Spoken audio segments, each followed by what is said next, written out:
Nick, you okay? Good. Good. So Galen, thank you very much for making time and coming here. Would you present yourself in who you are and what capacity you work with Reza? My name is Galen Wade. I am a musician and sound designer, DJ, and that's how I got involved working with Reza.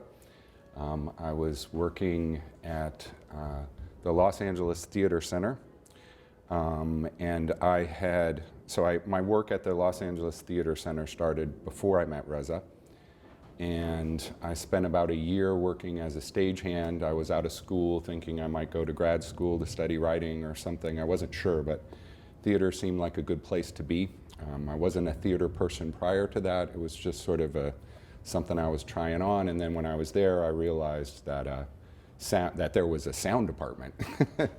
And so I finagled and badgered, and I ended up finding my way into the sound department at the theater center, and I was a board op and mixed some shows, and that was after about a year of being there, and I had just kind of started my process of doing sound work when Reza kind of came through the theater. So, I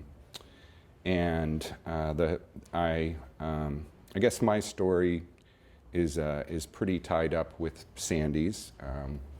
We had started dating at the theater center. We ended up getting married and did a lot of work with Reza together. We're no longer married, but that it was sort of our story together. And Sandy ended up being a stagehand on the Minamata production. And a wonderful thing about the theater center is that there were 4 theaters, and there were continually kind of putting new plays into operation. So if you were a freelance worker doing work in theater in Los Angeles, it was about as close as you could get to having a steady job. You could kind of go from play to play. And I was on maybe my 3rd or 4th play as a board op. And I believe it was Joe Turner's Come and Gone. I was running, or maybe I was still a stagehand at that point. But I was in the theater working on another play when the production of Minamata went up. And Sandy ended up working on that. So that was my first exposure to Reza's work, was, in the proper theater, and for that very daring and enormous production of Minamata. And so you never heard of Reza before? You just not really. I mean, it was just, but the second I saw what he was doing, it was overwhelming. So I saw Minamata several times because I was there and I could get in and grab a seat, and then I ended up working on a play nearby. And a lot of times, if it wasn't a Reza play, you ended up with free time between obligations and duties. So.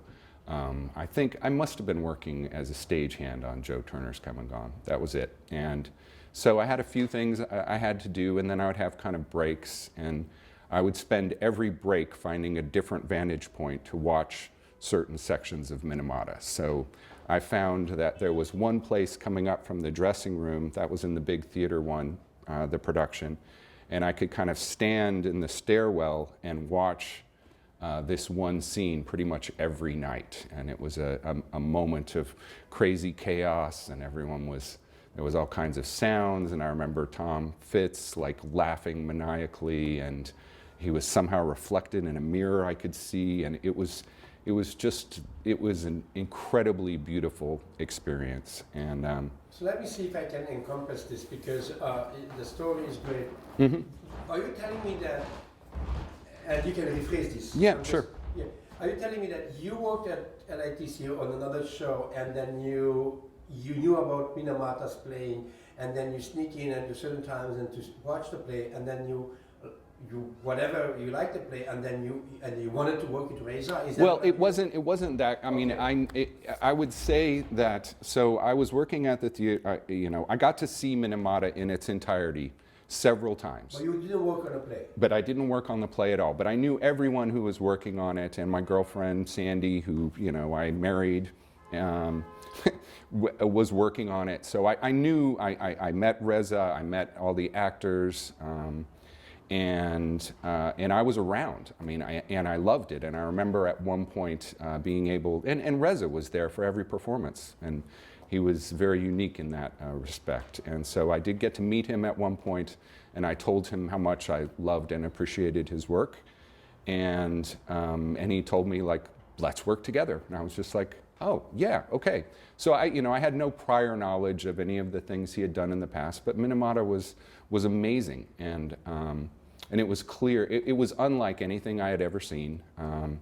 It was akin to some of the literature I had read. It wasn't long before that I had read Naked Lunch for the first time. I had read, Artaud's Theater of Cruelty, and this was, things that I had read about kind of coming to life as if in a dream, and it was unbelievable. So, it definitely more than put him on the radar for me. I had already had a sort of relationship kind of evolving with him, and it was a while before. After that, I think we just discussed that he came to LA and did Father Was a Peculiar Man, and it was a while before he came back to the theater center. But the next play that was mounted was the Hip Hop Waltz of Eurydice. And before we get there, yep. just give me 1 second.